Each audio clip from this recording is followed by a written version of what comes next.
кітапхананың Instagram желісі арқылы тікелей эфирге қосылып жатқан инста көрермен. Бүгін жарық дүниедегі ең жақын жандарыңыздың төл мерекесі 15 мамыр халықаралық отбасы күні баршаңызға құтты болсын. Күзде тұңғышым дүниеге келді. Жиенбаев Нұрлыбек деген, одан кейінгі Әділбек деген 9 жылға қадырдың Ақмарал, одан кейін Эльмира қазір Оралда тұрады. Одан кейін жаңа Ақтөбеде мұғалім болып жұмыс істеді, қазір жұмыста. Одан кейінгі кенжем Индира деген осында өз қолында тұрады. Қиыншылықта болады, бәрінде жеңе білу керек, бақытты семья болу үшін.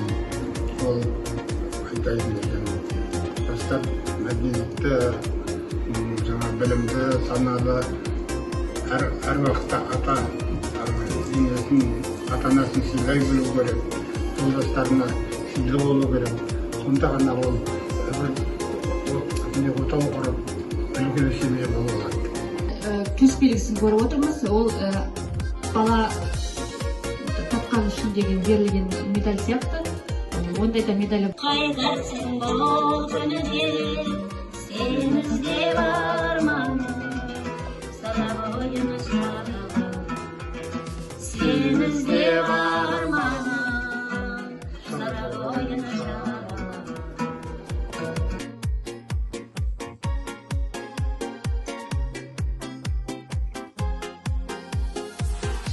Баршаңызды бүгін 17 мамыр халықаралық отбасы күнімен құттықтаймын. Бүгінгі тікелей эфирде осындай кездесу барысында айтып өтті. 50 жыл отау құрып, алдыңғы жұмысқа үлгілі болғандардың бірі Жиенбаевтар отбасы. Әрине бұл шараның мақсаты осы қоғамдағы отбасылық құндылықтарды дәріптеу, болашақ жас отбасыларға үлгі өнеге ету. Солардың бірі бұл революция ауылдық мектепте ауылдық кітапхананың жоспарға қойылған белестер айта аламыз. Соның бірі бүгінгі Жиенбаевтар отбасы. Баршаңызды енді бүгінгі отбасы күнімен құттықтаймын. Сіздерге көп рахмет айтамын.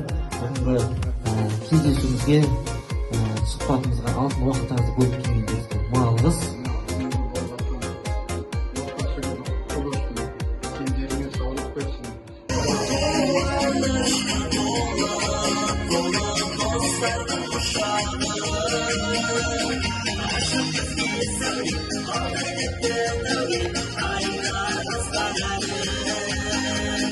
Aşk kız gibi sevdim,